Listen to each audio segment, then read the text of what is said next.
Caminaron con Jesús, vieron sus milagros, ellos escucharon sus palabras, tocaron sus heridas, y después de la resurrección se les dio la misión de cambiar el mundo. Pero ¿qué pasó con ellos después? Cuando terminan los evangelios y se cierra el libro de los Hechos, el destino de los 12 apóstoles de Jesús desaparece de las páginas del Nuevo Testamento. La mayoría no tuvo sus últimas horas registradas en las Escrituras. Sin embargo, a lo largo de los siglos, tradiciones fiables, relatos históricos y registros primitivos de la Iglesia han revelado cómo fue el final de cada uno de estos hombres. Y lo que encontramos no son historias suaves.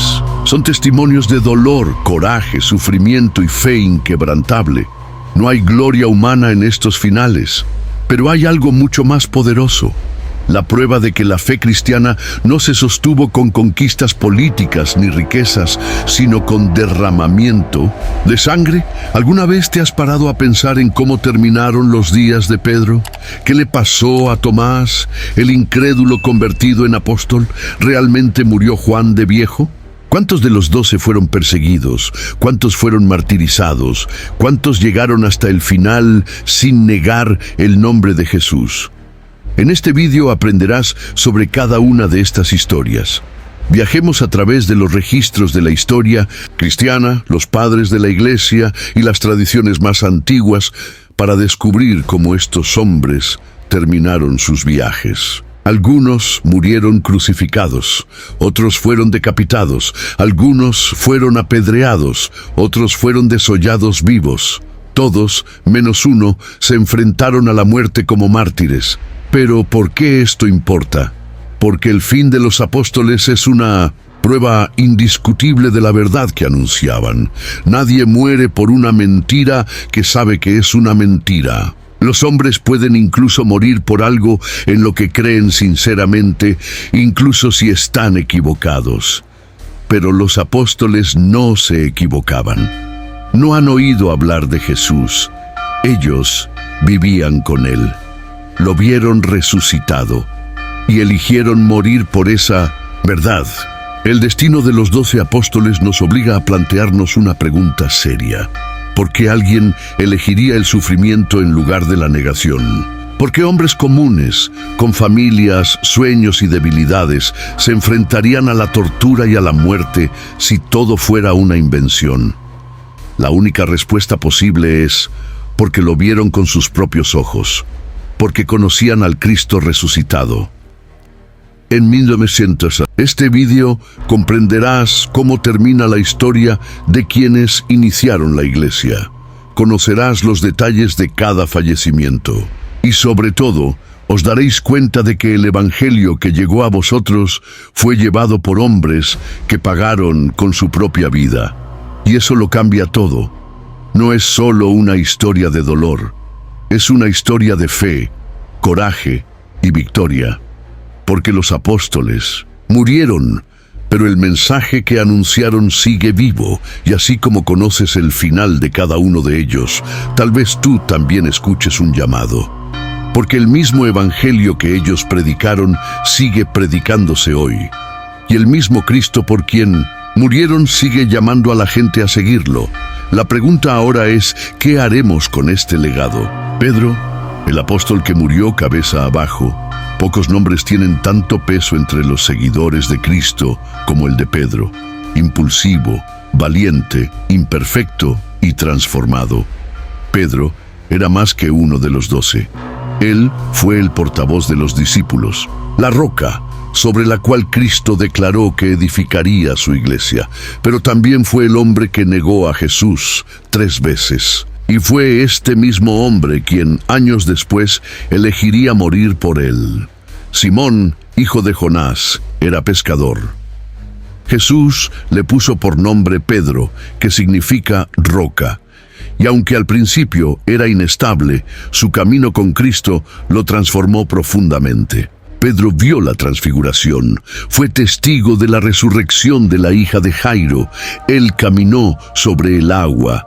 Y también, en un momento de debilidad, negó conocer al mismo Jesús.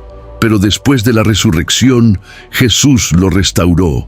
En una de las escenas más conmovedoras del Evangelio de Juan, Jesús pregunta 3 veces: «Simón, hijo de Jonás, ¿me amas?». Y después de cada respuesta Jesús dice: «Apacienta mis ovejas». Fue perdón, pero también fue el llamado. Pedro se convirtió en un líder entre los apóstoles. Fue él quien predicó el día de Pentecostés. Él sanó, él confrontó, él fue arrestado, él fue azotado, pero nunca se rindió. Ya no era el hombre que temía ser identificado como discípulo. Él fue el hombre que enfrentó a reyes, multitudes y tribunales con valentía y fe. ¿Pero cómo terminó su vida? La Biblia no registra la muerte de Pedro, pero los escritos de los primeros cristianos, especialmente los de Clemente de Roma, Eusebio y Orígenes, apuntan a un final que revela su fe hasta el último aliento. Pedro fue martirizado en Roma alrededor del año 64 d.C. durante el reinado de Nerón. Según la tradición, fue condenado a la crucifixión, pero hizo una petición inusual. No quería morir como su Señor. Se sintió indigno y pidió que lo crucificaran cabeza abajo, y así se hizo. Pedro fue brutalmente ejecutado, boca abajo, en una cruz, mientras que su esposa, según se dice, también fue martirizada ante sus ojos. El lugar donde se cree que fue crucificado está en las afueras de lo que hoy es el Vaticano. La Basílica de San Pedro fue construida sobre lo que se cree que es su tumba, no como un símbolo de poder, sino como un recordatorio de un hombre que eligió sufrir por el amor de Cristo. Pero ¿por qué Pedro aceptó la muerte? Porque el mensaje que llevaba era más importante que la vida misma. El mismo hombre que una vez intentó impedir que Jesús fuera a la cruz, ahora caminaba voluntariamente hacia la suya. A lo largo de su ministerio, Pedro escribió cartas a la iglesia, y en ellos ya estaba claro que comprendía lo que le esperaba. En su segunda epístola dice: «Sé que dentro de poco tendré que dejar este tabernáculo, como me ha revelado nuestro Señor Jesucristo». Sabía que su muerte estaba cerca, pero no tenía miedo, esperó con esperanza. Pedro vivió como testigo, murió como mártir, y hoy se le recuerda no por su debilidad, sino por la transformación radical que experimentó. De pescador impulsivo a apóstol firme, de negacionista a proclamador, de fugitivo a mártir. Su muerte cabeza abajo se convirtió en símbolo no solo de humildad, sino de fidelidad hasta el final. Y su ejemplo sigue desafiando a todo cristiano a vivir con la misma audacia. Si Pedro estuviera entre nosotros hoy, diría: vale la pena morir por Cristo, pero más que eso vale la pena vivir por Él. Si Pedro estuviera entre nosotros hoy, diría: vale la pena morir por Cristo, pero más que eso vale la pena vivir por Él. El legado de Pedro no terminó. Con su muerte, su impacto resuena a través de los siglos. Las epístolas que escribió continúan enseñando a la iglesia cómo vivir con santidad, sobriedad y firmeza en tiempos de persecución. Exhortó a los cristianos a no sorprenderse por la dura prueba, sino a regocijarse al compartir los sufrimientos de Cristo. Esta postura no era una teoría, fue la vida que eligió, y es por eso que su historia es más que inspiradora. Ella es instructiva. Nos enseña que no importa cuánto haya fallado alguien en el pasado, Dios todavía puede levantarlo, restaurarlo y usarlo poderosamente. Pedro también fue una de las figuras centrales del Concilio de Jerusalén, registrado en Hechos 15. Argumentó que los gentiles no debían ser obligados a seguir los rituales judíos para ser salvos. Esta decisión marcó un hito en la misión de la Iglesia, abriendo las puertas del Evangelio al mundo entero. Pedro no solo fue testigo del poder de Dios, sino que lo liberó sobre las naciones. Los primeros cristianos vieron a Pedro como un modelo de valentía. Las catacumbas romanas, donde los cristianos perseguidos se escondían y enterraban a sus muertos, contienen inscripciones y símbolos asociados con él. Fue recordado como el primero en confesar abiertamente que Jesús era el Cristo, el Hijo de Dios vivo, una confesión que, según Jesús, no provenía de la carne, sino del Padre. Pero la trayectoria de Pedro también está marcada por el equilibrio. No era un héroe perfecto. Sus fracasos fueron públicos. Su impulsividad le hizo actuar antes de pensar. Le cortó la oreja a un soldado. Se hundió en las aguas porque dudó. Intentó impedir que Jesús cumpliera su misión. E incluso después de Pentecostés, Pablo informa que tuvo que confrontar a Pedro por su hipocresía. Pedro era humano. Pero fue precisamente esta humanidad la que hizo tan evidente su transformación. Nos muestra que Dios no elige a los perfectos. Él elige los disponibles y convierte a los débiles en pilares. Pedro no fue solo un testigo ocular de la gloria.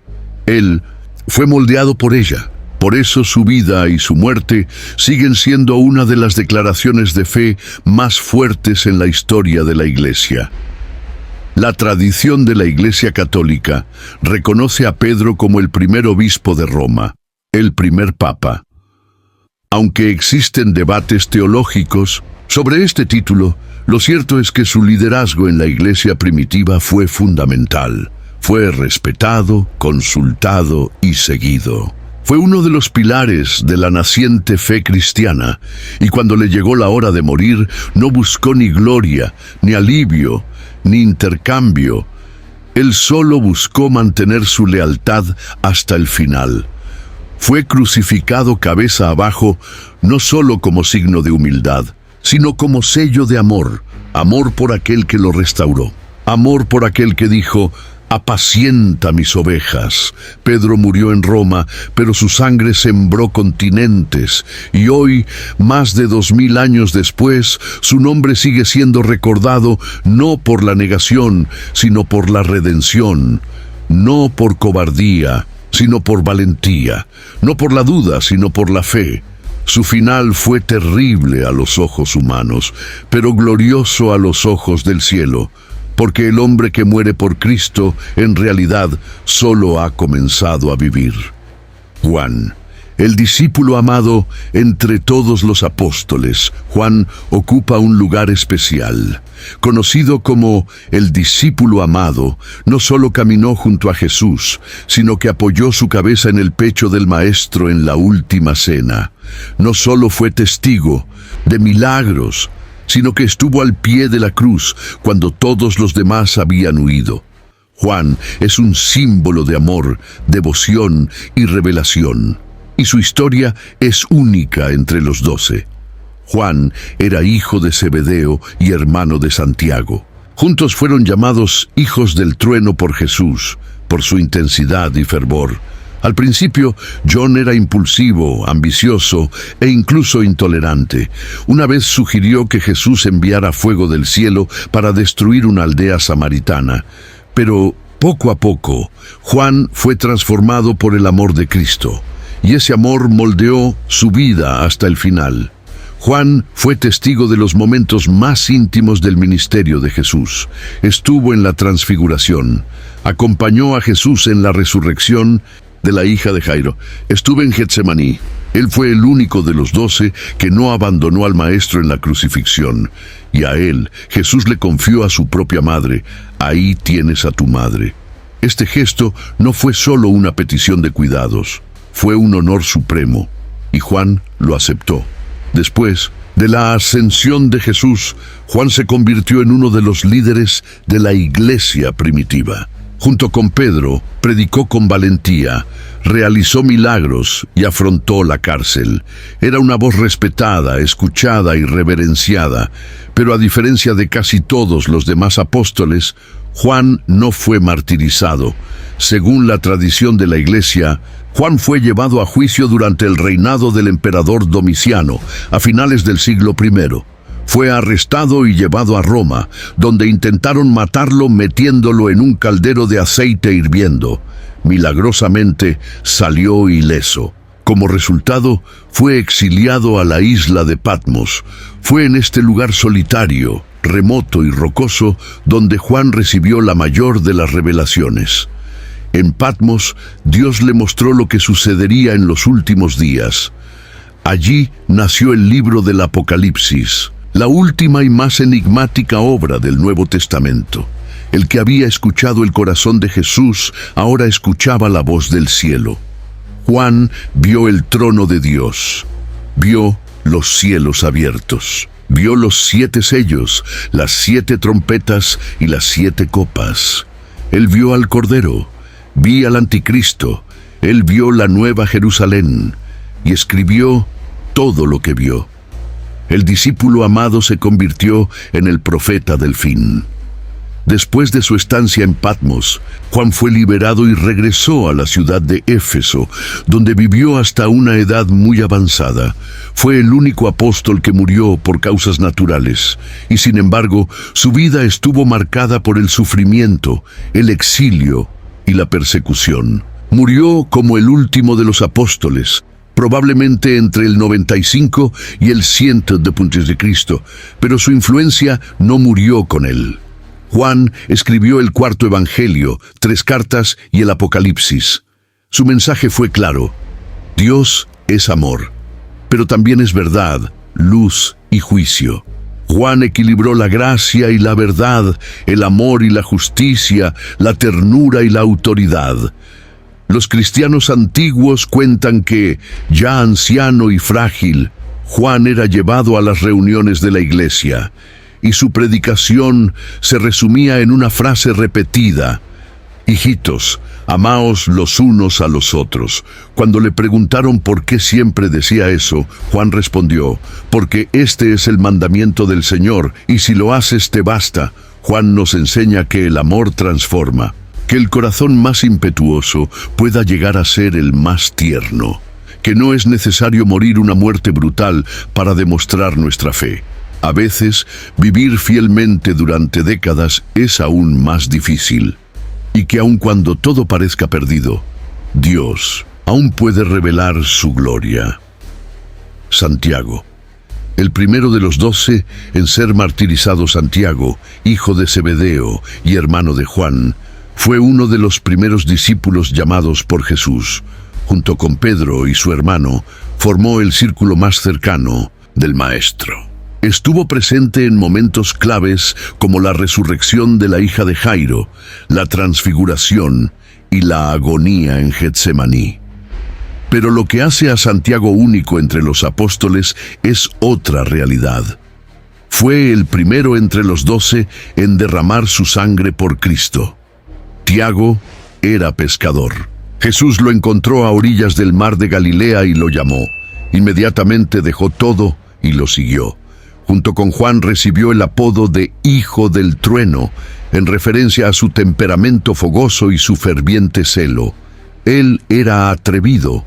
Una vez, junto a su hermano, pidió estar a la derecha y a la izquierda de Jesús en su reino. Yo quería la gloria, pero Jesús le respondió con una pregunta penetrante: ¿podéis beber la copa que yo voy a beber? Y James respondió: podemos. En ese momento, Tiago todavía no entendía la profundidad de aquella respuesta. Pero años después demostraría que estaba dispuesto a beber la copa del sufrimiento por causa del Evangelio. El libro de los Hechos nos relata en pocas palabras el destino de Santiago. En aquel tiempo, el rey Herodes echó mano a algunos de la iglesia con la intención de hacerles mal, y mandó matar a espada a Jacobo, hermano de Juan. Hechos 12, 1-2. No hay muchos detalles, pero esta simplicidad conlleva un poder impresionante. Mientras otros apóstoles enfrentarían años de persecución y misiones, Santiago fue el primero en morir. Su fidelidad fue sellada con sangre. Él no se echó atrás, él no lo negó. Recién salido. La tradición cristiana cuenta que Santiago fue ejecutado en Jerusalén alrededor del año 44 d.C., por orden de Herodes Agripa I. Fue una ejecución pública. Y hay relatos, como el registrado por Clemente de Alejandría, de que el hombre que lo había acusado, al ver el coraje y la serenidad de Santiago frente a la muerte, se convirtió en el último momento y fue ejecutado junto a él. Santiago nos enseña que no es necesario tener muchos capítulos registrados en la historia para tener un impacto eterno. Su muerte silenciosa se convirtió en un grito de valentía. Su espada se convirtió en semilla y su fidelidad vino a ser un ejemplo. Mientras otros discípulos enfrentaban largos viajes misioneros, Santiago cumplió su llamado breve pero completamente. A veces la voluntad de Dios no es una vida larga, es una muerte fiel. Y Santiago, al dar su vida, bebió la copa de Cristo. Él cumplió su promesa, él honró su llamado. Hoy en día no solo se le recuerda como uno de los 12, pero como primer mártir del colegio apostólico, un hombre que prefirió la fidelidad a la vida, quien no buscó palabras, ni fama, ni milagros, simplemente permaneció con Cristo hasta el final. Y así, Tiago nos desafía. ¿Cuántos de nosotros estamos dispuestos a aceptar el llamado sin garantías de éxito terrenal? ¿Cuántos permanecerían en firmes aún sabiendo que el camino podría ser corto y mortal? Tiago no tenía tiempo para escribir cartas, no dejó ningún discurso, pero dejó el testimonio más fuerte, el de su propia vida, entregada por amor al Evangelio. Tiago no tenía tiempo para escribir cartas, no dejó ningún discurso, pero dejó el testimonio más fuerte, el de su propia vida, entregada por amor al Evangelio. Sin embargo, la influencia de Santiago no terminó con su martirio. Se convirtió en un símbolo de valentía para la iglesia perseguida. Su nombre llegó a ser honrado en las oraciones de los cristianos y su ejemplo resonó a través de los siglos como referencia de fidelidad inmediata. En una época en la que los primeros cristianos vivían bajo constante amenaza, recordar a Santiago era un recordatorio de que vale la pena ser fiel, incluso cuando la fidelidad cueste la vida. La iglesia de Jerusalén, fortalecida por la sangre de los mártires, vio en la muerte de Santiago una llamada a la perseverancia. Fue un dolor que trajo propósito, una pérdida que trajo profundidad. Los apóstoles restantes comprendieron que su misión era un camino sin retorno, y cada paso que daban era más precioso. Unos siglos más tarde, la tradición cristiana occidental comenzó a asociar a Santiago con misiones más allá de Israel. Historias no confirmadas sugieren que predicó en la península ibérica antes de regresar a Jerusalén. Así surgió el culto a Santiago el Mayor, patrón de España, cuya supuesta tumba se encuentra en Santiago de Compostela, uno de los mayores centros de peregrinación cristiana desde la Edad Media hasta nuestros días. Independientemente de la veracidad histórica de estos relatos, lo cierto es que Santiago se convirtió en un símbolo de rendición total, un apóstol que no buscó su propia gloria, sino que aceptó con dignidad la voluntad de Dios. Y así, su ejemplo sigue vivo. Sus actos no quedaron registrados en largos libros. Su teología no fue escrita en epístolas, pero su vida era una carta viva y su muerte un sello eterno. Tiago fue, es y será siempre recordado como el que dijo sí, y no solo con palabras, sino con sangre. André, el misionero silencioso, poco recordado, rara vez mencionado en el foco de atención, pero de inmensa importancia. Este es Andrés, el hermano de Pedro y uno de los primeros en seguir a Jesús. Su vida, aunque discreta, marcó destinos. Fue él quien llevó a Pedro ante el Maestro. Y fue él quien, incluso lejos de los focos, vivió una fe práctica y activa. Andrés es el apóstol que nos enseña que el impacto no viene del volumen, sino de la profundidad. Andrés fue discípulo de Juan el Bautista. Él anhelaba la venida del Mesías. Cuando Juan señaló a Jesús como el Cordero de Dios. Andrés lo siguió inmediatamente. Él fue el primero en reconocerlo como el Cristo, y su primera acción después de este encuentro fue traerle a su hermano Simón. Puede que Andrés no se hubiera convertido en la figura central, pero sin él, Pedro tal vez nunca hubiera encontrado su vocación. Este patrón se repetiría. Cada vez que Andrés aparece en los evangelios, trae a alguien a Jesús. Fue él quien identificó al niño con los 5 panes y los 2 peces.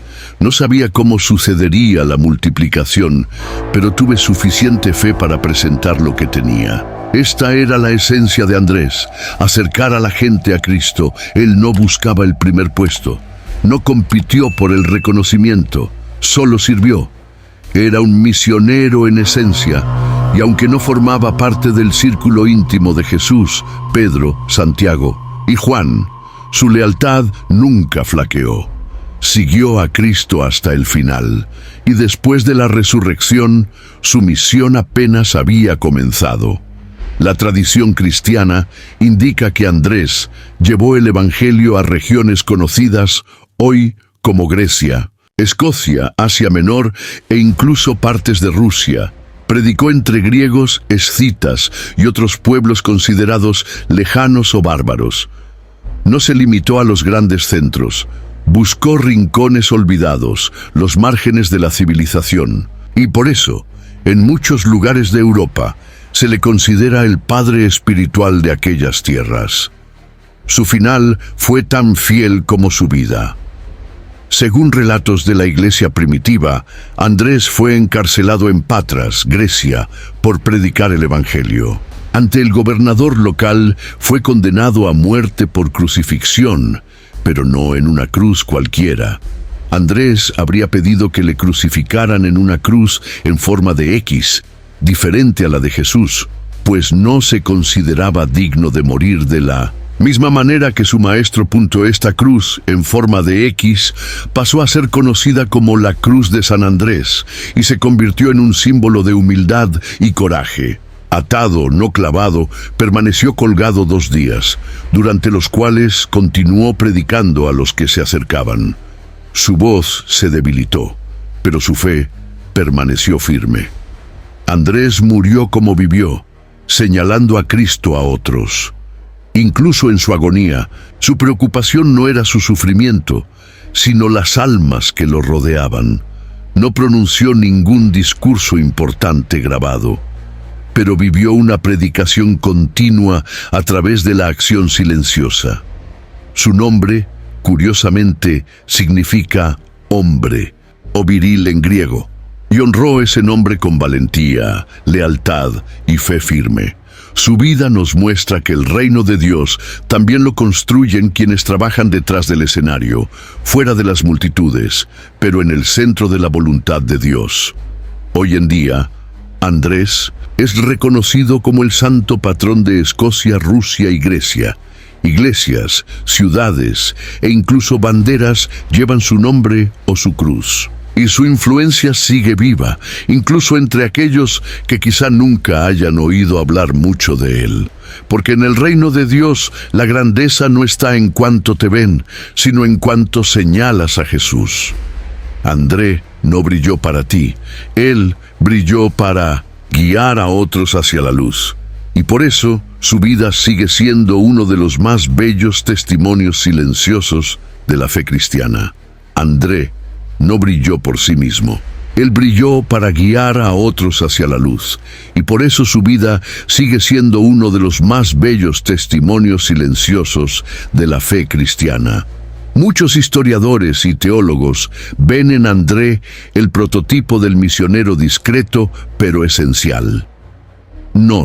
Recuerda que el Evangelio no se proclama solo en los palacios o en los púlpitos, sino también en los encuentros cotidianos, en las conversaciones sencillas, en los gestos de presentación. No plantó iglesias monumentales, pero plantó semillas en corazones.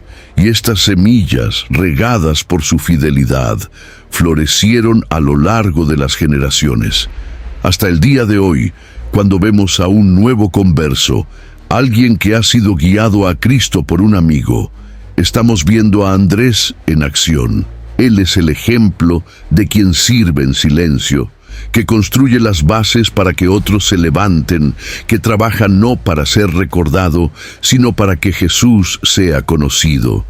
Y ese es quizás el tipo de ministerio más poderoso, el ministerio que no compite, no exige visibilidad, sino que transforma a través del testimonio fiel. Que la vida de Andrés nos inspire a guiar a otros hacia Jesús, incluso si nadie conoce nuestro nombre. Tomás, el discípulo de la duda y la fe entre todos los apóstoles de Jesús. Pocos son recordados tan vívidamente por un solo momento como Tomás. Para muchos, él es simplemente el incrédulo. Pero esta visión estrecha ignora el profundo viaje espiritual de un hombre que pasó de la duda sincera a la fe más audaz. Tomás es la personificación de miles de personas a lo largo del tiempo, aquellos que quieren creer, pero necesitan ver. Y Jesús no lo rechazó por eso, sino que se le reveló de una manera única. Tomás aparece por primera vez en los Evangelios como uno de los 12. Al principio se habla poco de él, pero cuando Lázaro muere y Jesús decide regresar a Judea, Tomás destaca. Los demás discípulos temen que regresar a esa región signifique la muerte. Pero Tomás, con un coraje casi desafiante, declara: «Vayamos también nosotros para que muramos con él». Esta frase revela algo esencial. Tomás puede haber sido un escéptico, pero no era un cobarde. Él era leal, dispuesto a llegar hasta el final. Después de la resurrección de Cristo, Tomás estaba ausente cuando Jesús se apareció por primera vez a los discípulos. Y cuando oyó la historia de los otros, no la creyó. Dijo que solo lo creería si pudiera verlo con sus propios ojos y tocarlo con sus propias manos. Muchos juzgan esta actitud, pero ¿cuántos de nosotros no dudaríamos de la misma manera? La muerte es definitiva. La resurrección desafía la razón. Tomás solo quería tener la misma experiencia que los demás. Lo que sucede a continuación es una de las escenas más conmovedoras de todo el Evangelio. 8 días después, Jesús aparece de nuevo, y esta vez se dirige directamente a Tomás. Él no lo condena. No lo humilles, él simplemente lo invita. Pon tu dedo aquí y mira mis manos, extiende tu mano y métela en mi costado, y no seas incrédulo, sino creyente. Jesús respondió a la duda de Tomás con presencia, no con reprensión. Y en ese momento, Tomás pronuncia una de las declaraciones de fe más poderosas de toda la Escritura: «Señor mío y Dios mío». Es la única vez que uno de los apóstoles llama directamente a Jesús Dios. La duda de Tomás se convierte en una convicción inquebrantable, y su testimonio resuena hasta el día de hoy. Pero Tomás no se quedó allí. Según la tradición de la Iglesia, llevó el Evangelio mucho más allá de los confines del Imperio Romano. Evangelizó regiones de Mesopotamia y llegó a la India. Fundó comunidades cristianas que existen hasta hoy, conocidas como cristianos de Santo Tomás. Su fe, hasta entonces marcada por las vacilaciones, se convirtió en una llama viva en tierras lejanas. En la India, Tomás predicó, bautizó y construyó iglesias, pero también encontró resistencia. Alrededor del año 72 después de Cristo, fue martirizado en Milapur, donde, según la tradición, fue atravesado hasta la muerte por lanzas mientras rezaba. Un final brutal, pero digno de alguien cuya fe se afinó en 1900. El fuego de la duda, y se solidificó en el encuentro con Cristo resucitado. La historia de Tomás es un poderoso recordatorio. Las dudas no son obstáculos insuperables para la fe. Pueden ser el comienzo de un viaje auténtico, honesto y profundo. Dios no tiene miedo de nuestras preguntas sinceras. Él acoge a quienes buscan con el corazón abierto. Tomás nos enseña que hay lugar en el reino para aquellos que todavía están en proceso, que la fe no tiene por qué ser ciega para ser real, y que un corazón que cuestiona cuando se entrega puede proclamar con más convicción que cualquier otro: Señor mío y Dios mío. Tomás nos enseña que hay lugar en el reino para aquellos que todavía están en proceso, que la fe no tiene por qué ser ciega para ser real, y que un corazón que cuestiona cuando se entrega puede proclamar con más convicción que cualquier otro: Señor mío y Dios mío. Hoy en día, Tomás se ha convertido en un símbolo de muchos que viven en una era de escepticismo, ciencia e incredulidad. Representa a quienes necesitan conciliar la razón y la fe, a quienes no aceptan superficialidades, pero tampoco se conforman con el vacío. Para estas personas, Tomás no es un traidor a la fe, es un compañero de viaje, y su historia es una invitación: seguir buscando, sigue preguntando. Dios no tiene miedo de tus dudas. Su vida nos muestra que el camino de la duda puede conducir a las convicciones más sólidas, porque el verdadero encuentro con Cristo transforma las preguntas en anuncio, y aquellos que una vez dudaron pueden convertirse en las voces más fuertes del Evangelio, como Tomás, de escéptico a apóstol, de incrédulo a testigo. Felipe, el evangelista de la razón entre los 12 apóstoles. Felipe destaca como un hombre de mente inquisitiva y espíritu evangelizador. Era un buscador de respuestas, alguien que pensaba, hacía preguntas y al mismo tiempo conducía a otros al encuentro con Jesús. Su nombre en griego, Filipos, significa amigo de los caballos, pero su misión fue mucho más allá. Se convirtió en un amigo de los buscadores, un guía para aquellos que anhelaban la verdad. Felipe es mencionado en los evangelios como uno de los primeros en seguir a Jesús. Al igual que Andrés, era natural de Betsaida. Cuando Jesús lo llama, Felipe responde rápidamente, y lo primero que hace es buscar a Natanael y decirle: hemos encontrado a aquel de quien escribió Moisés en la ley y de quien también escribieron los profetas, a Jesús de Nazaret. Felipe no solo cree, él quiere que otros también conozcan esta verdad. Este deseo de dar a conocer a Jesús a los otros es una constante en su vida. Felipe era un evangelista nato.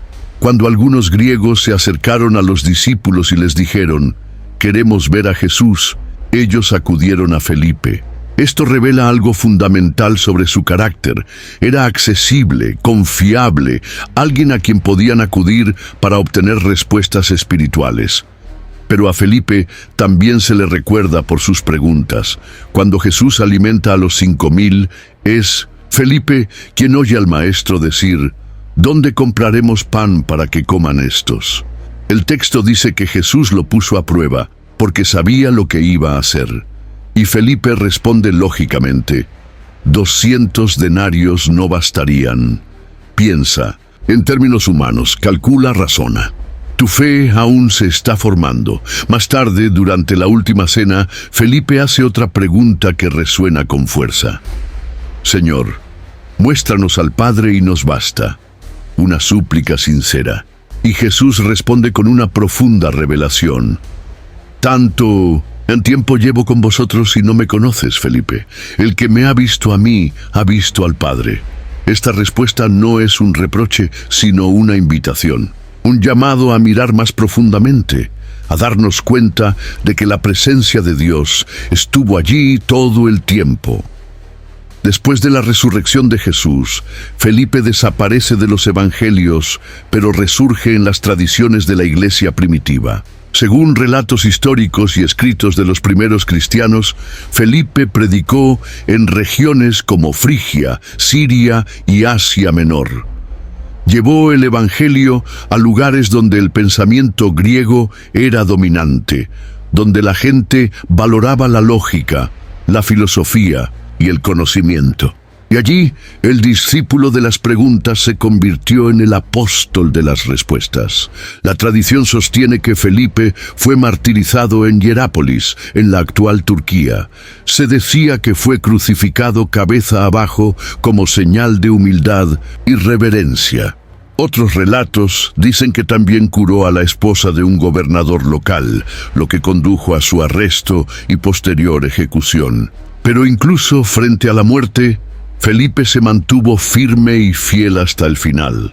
Su vida fue un testimonio para aquellos que necesitan argumentos, que buscan evidencias, que no se conforman con respuestas fáciles. Felipe no era un hombre de discursos emotivos, sino de convicciones profundas. No anuló la razón para abrazar la fe, él integró ambos, y eso es lo que lo hace tan relevante hoy en día.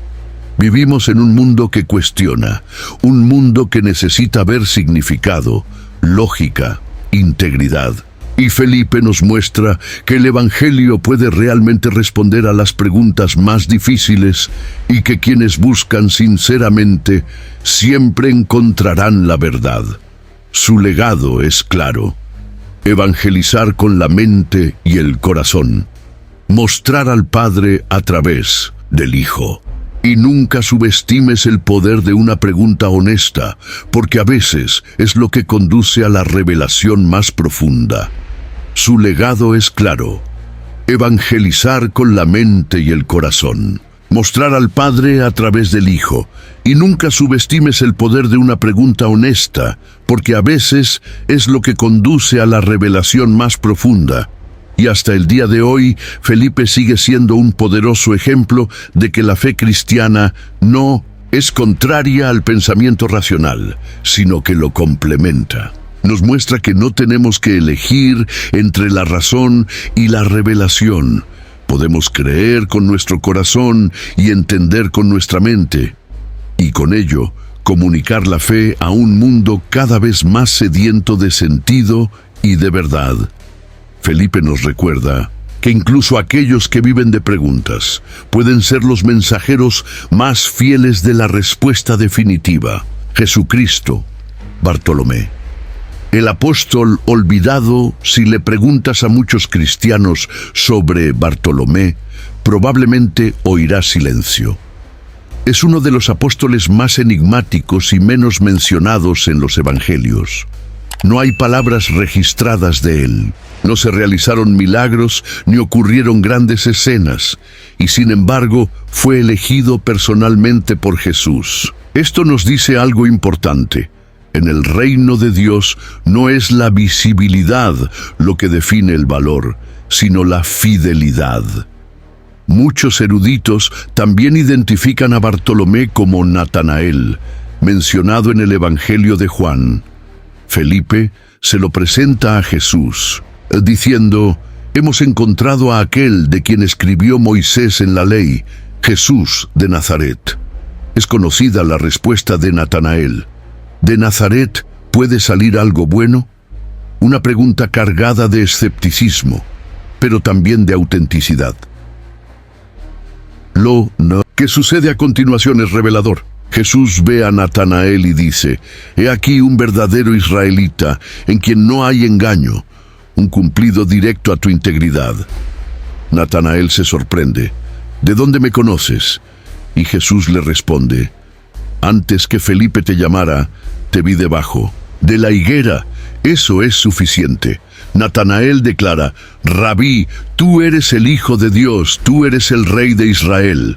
Esta historia, aunque breve, ofrece una ventana al alma de Bartolomé. Era un hombre sincero, auténtico y transparente, alguien que no ocultaba lo que pensaba, pero que también reconocía la verdad cuando la veía. Y lo más importante, alguien dispuesto a seguir cuando esté convencido. Si efectivamente Natanael y Bartolomé son la misma persona, como creen muchos estudiosos, entonces tenemos ante nosotros a un discípulo fiel, discreto y profundamente convencido. Alguien que quizá no habló mucho, pero que caminó con Jesús durante todo su ministerio. quien vio los milagros, escuchó las enseñanzas y permaneció hasta el final. Después de la ascensión de Jesús, Bartolomé, como los demás apóstoles, se lanzó a llevar el Evangelio al mundo. La tradición cristiana afirma que viajó a lugares como Arabia, Etiopía, Armenia, Persia e India. En cada lugar predicó con valentía, incluso enfrentándose a la persecución y al rechazo. Pero fue en Armenia donde su historia encontró su final y también su mayor testimonio. Se dice que Bartolomé convirtió al rey Polimio al cristianismo. Pero los sacerdotes locales, temiendo la pérdida de poder, instigaron al hermano del rey, quien ordenó su ejecución. Y no fue una muerte rápida. Según relatos antiguos, Bartolomé fue desollado vivo y luego decapitado. Una muerte brutal que conmocionaría a cualquiera, pero que soportó sin renunciar a su fe. Y por esta razón, hasta el día de hoy, Bartolomé es recordado como un mártir del coraje silencioso. En muchas representaciones artísticas se le representa sosteniendo su propia piel o un cuchillo, símbolos de su martirio.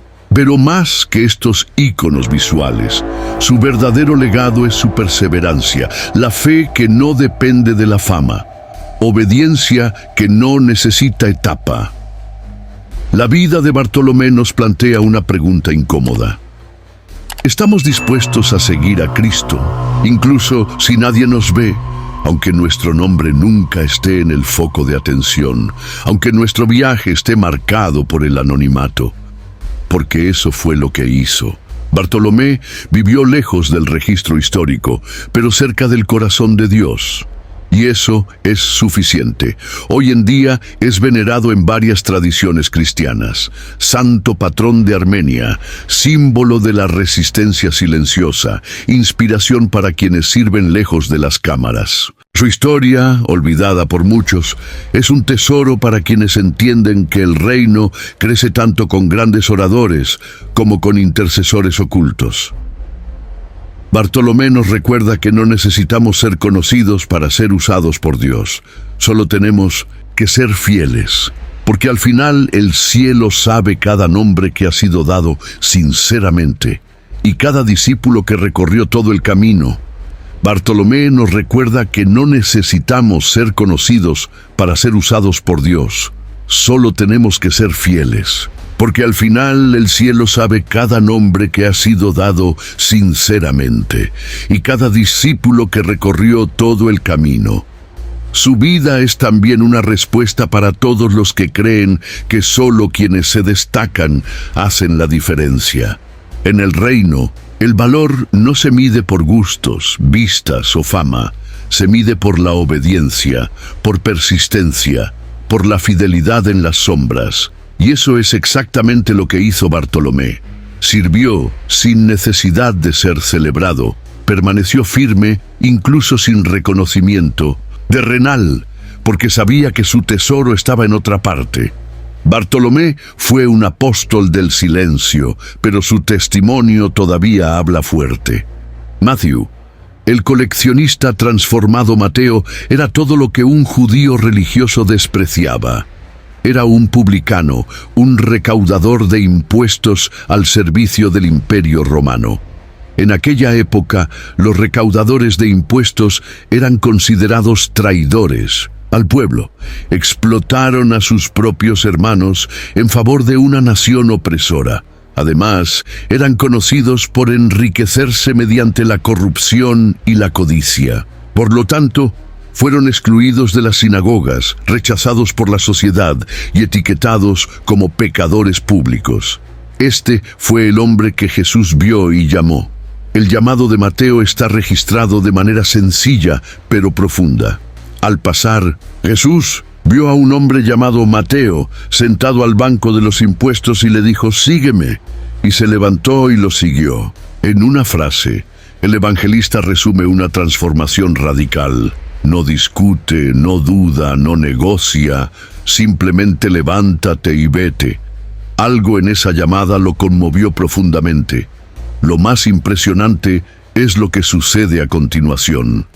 Mateo organiza un banquete en su casa e invita a otros recaudadores de impuestos y pecadores a estar con Jesús. Esto irrita a los fariseos, quienes preguntan: ¿por qué vuestro maestro come con publicanos y pecadores? Jesús responde con una frase que ha atravesado los siglos: no he venido a llamar a justos, sino a pecadores al arrepentimiento. Esta es la esencia del Evangelio. Jesús no vino a buscar lo perfecto, sino lo roto. Él no vino para aquellos que piensan que son buenos, sino para aquellos que reconocen que necesitan un Salvador. Y Mateo es la prueba viviente de esta verdad. A partir de ese momento, Mateo deja atrás una vida de riquezas ilícitas para seguir a aquel que no tenía dónde recostar la cabeza. Deja los tesoros romanos para escribir sobre el reino de los cielos. Y se convierte en el autor del primer evangelio, que abre el Nuevo Testamento. Un libro profundamente judío, lleno de referencias a profecías, que muestran que Jesús es el Mesías prometido. Es fascinante pensar que el hombre más despreciado por la élite religiosa escribió el evangelio más centrado en los judíos. El hombre que una vez coleccionaba monedas, ahora colecciona palabras de vida eterna. El que explotaba al pueblo ahora se convierte en un instrumento de liberación espiritual. Pero el viaje de Mateo no termina con la escritura del Evangelio. Según la tradición de la Iglesia, predicó el Evangelio en regiones como Etiopía, Siria y Persia. Llevó el mensaje a los pueblos paganos, a las diferentes culturas, a los corazones sedientos. Convirtió a reyes y campesinos y afrontó la persecución con valentía. Al final fue martirizado. Se cree que murió después de ser atravesado por una espada durante una misión evangelística. No hay muchos detalles, pero lo que se sabe es que se mantuvo fiel hasta el final. El hombre que una vez fue conocido como un traidor terminó siendo un mártir. El recaudador de impuestos se convirtió en un heraldo de la gracia. Mateo nos enseña que nadie está fuera del alcance de Dios, que el pasado no define el futuro, que Jesús mira más allá de las apariencias, más allá de las etiquetas, más allá del desprecio social, y ve potencial. Una llamada fue suficiente para cambiar su historia. En el mundo de hoy, donde muchas personas viven paralizadas por la culpa, la vergüenza y los errores del pasado, la historia de Matthew grita una verdad liberadora: puedes cambiar. Dios puede transformarte, y no solo eso, puedes usar tu vida para impactar el mundo. Mateo es un símbolo de redención, de la gracia que llama en medio de la inmundicia, del amor que restaura identidades y de la misión que nace cuando uno es alcanzado por este amor. Si Jesús pudo transformar a un recaudador de impuestos corrupto en un evangelista, imagina lo que puede hacer contigo. Si Jesús pudo transformar a un recaudador de impuestos corrupto en un evangelista, imagina lo que puede hacer contigo. Y es por eso que el Evangelio de Mateo sigue siendo tan esencial hoy en día. No solo presenta a Jesús como el Mesías prometido, sino que revela que este Mesías es accesible a todos, incluidos los rechazados, los incrédulos y los olvidados. Su texto es un testimonio vivo de que la gracia es mayor que cualquier pasado. Y ese llamado de Dios es más poderoso que cualquier acusación humana. El Evangelio comienza con una genealogía, una lista de nombres que revela el cumplimiento de las promesas de Dios, y termina con la gran comisión: id por todo el mundo y haced discípulos a todas las naciones. El hombre que Jesús encontró en el banco de impuestos se convierte en el portavoz de la misión más importante de la historia. Mateo es más que un apóstol. Es un recordatorio de que todos tenemos un papel en el reino, incluso aquellos que empezaron muy mal. Simón, el celote Simón, llamado el celote, es uno de los apóstoles más enigmáticos del Nuevo Testamento. Su nombre aparece en las listas de los 12, pero sin detalles adicionales. No tenemos palabras pronunciadas por él, ni milagros atribuidos a él, ni episodios que involucren directamente a su persona. Todo lo que sabemos proviene de este apodo, el celote. Pero incluso esa pequeña palabra nos dice mucho sobre quién era él y el poder transformador de Jesús. Los celotes eran un grupo radical de judíos nacionalistas. Luchadores de la resistencia contra el dominio romano, creían que la única manera de restaurar la soberanía de Israel era a través de la fuerza. Para ellos, la libertad del pueblo de Dios no llegaría con la oración ni con la sumisión, sino con la espada y la insurrección. Ser llamado fanático, por lo tanto, es más que una etiqueta. Es una indicación de que Simón, en algún momento, fue un hombre dispuesto a matar y morir por su causa. Probablemente veía a los romanos como enemigos, a los colaboradores judíos como traidores, y buscaba un Mesías guerrero que liberara a Israel con violencia. Pero entonces, conoce a Jesús y todo cambia. ¿Cómo puede un hombre con convicciones tan radicales convertirse en seguidor de alguien que dice, ama a tus enemigos? ¿Cómo se une un revolucionario a un maestro que dice, dad al César lo que es del César? ¿Cómo es que un celote comparte la misma mesa con Mateo, el recaudador de impuestos, símbolo de la opresión romana? La respuesta es sencilla.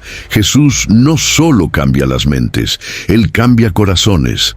Simón permaneció con Jesús durante todo su ministerio.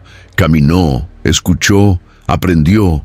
Vio que la verdadera revolución no era contra el imperio romano, sino contra el imperio del pecado, y que la liberación que Cristo ofreció era más profunda que cualquier liberación política. Después de la resurrección de Jesús, la tradición cristiana afirma que Simón predicó el Evangelio en regiones como Egipto, Persia y quizás incluso el norte de África.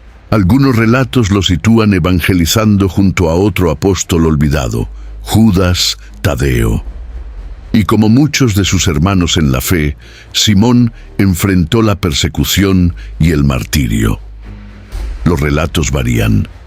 Algunos dicen que fue aserrado por la mitad, otros que fue crucificado. Pero lo que queda claro es que el celote que una vez quiso matar por su fe, murió por ello, con valentía, pero ahora por amor. Simón representa a todos aquellos que llegan al Evangelio con un pesado equipaje, enojado, sediento, de autocomplacencia, con ideologías extremas. Demuestra que incluso los más radicales pueden ser transformados por el toque de Cristo. Esa pasión humana, cuando es redirigida por el Espíritu, puede convertirse en un instrumento del reino. Hoy vivimos en tiempos polarizados, de opiniones intensas, de discursos encendidos, de militancia por todos lados. Y Simón continúa enseñándonos. Hay un camino mejor, el camino de la cruz, donde los enemigos se convierten en hermanos, donde la pasión se convierte en misión, donde la ideología da paso a la verdad del Evangelio. Puede que Simón el Celote nunca haya pronunciado grandes discursos ni escrito cartas inspiradoras, pero él predicó con su vida. Demostró que incluso los corazones más inflamados pueden ser pacificados por la presencia del Príncipe de la Paz. Su transformación es un llamado a todos aquellos que se sienten abrumados por el odio, la revuelta o el deseo de venganza. Jesús todavía llama a los celotes e incluso los convierte en pacificadores. Jesús todavía llama a los celotes e incluso los convierte en pacificadores. Y quizás este sea el mayor legado de Simón. Él nos enseña que no importa cuán inflamado, enojado o inadaptado esté alguien, el Evangelio puede darle un nuevo significado a su misión. Puede transformar a los soldados en sirvientes, a los radicales en reconciliadores, a los militantes en mensajeros de la paz. Su silencio en los Evangelios no es signo de debilidad, sino de madurez. Hay momentos en que las acciones hablan más que las palabras. Simao, con su testimonio discreto, habla a quienes se sienten invisibles, para aquellos que luchan con ideologías y heridas profundas, y dice: hay un camino, hay una cruz y hay un llamado mayor. Judas Tadeo, el apóstol de la esperanza entre los 12 apóstoles. Pocos nombres generan tanta confusión como el de Judas Tadeo. Mucha gente lo confunde con Judas Iscariote, el traidor. Otros ni siquiera saben que entre los discípulos había 2 Judas.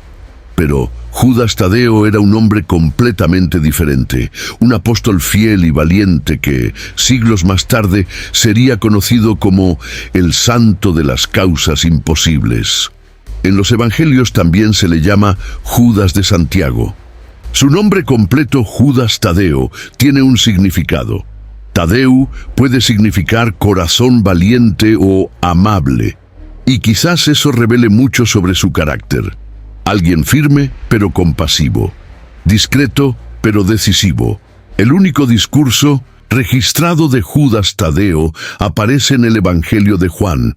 Durante la última cena, le pregunta a Jesús: Señor, ¿por qué te manifiestas a nosotros y no al mundo? Una pregunta profunda que revela su espera de un Mesías revelado a todos. Pero Jesús responde que la revelación vendrá a quienes lo aman y guardan su palabra. Judas aprende allí que el reino no vendría con un espectáculo, sino con una transformación personal. Después de la resurrección y Pentecostés, Judas Tadeo, como los demás apóstoles, emprende una misión. La tradición cristiana dice que evangelizó en Mesopotamia, Armenia y Persia.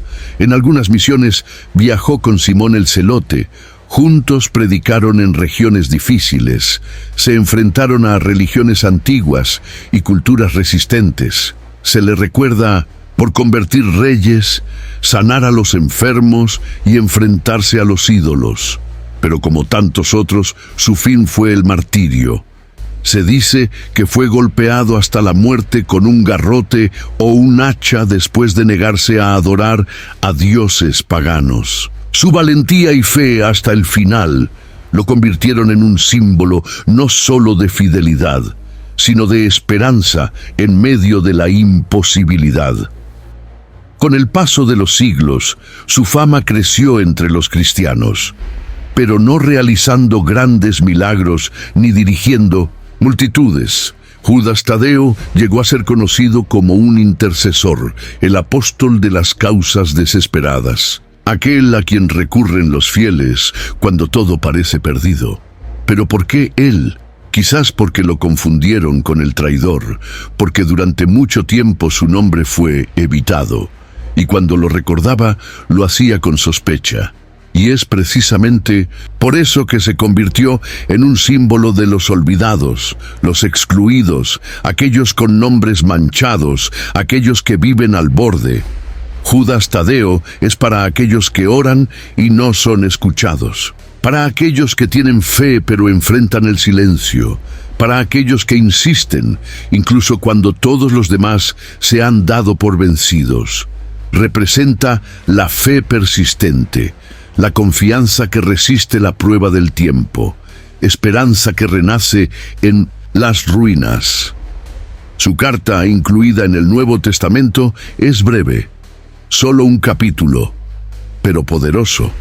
En ella exhorta a los cristianos a luchar por la fe, a resistir a los falsos maestros, a perseverar en el amor de Dios.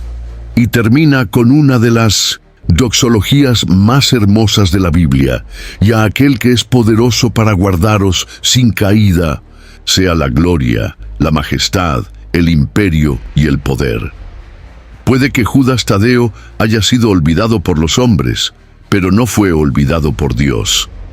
Su vida nos enseña que incluso los nombres oscurecidos por la historia tienen poder en el reino de Dios. Que incluso aquellos que son confundidos con traidores pueden convertirse en defensores de la fe, y esa esperanza nunca se pierde, incluso cuando todo parece imposible. Su vida nos enseña que incluso los nombres oscurecidos por la historia tienen poder en el reino de Dios.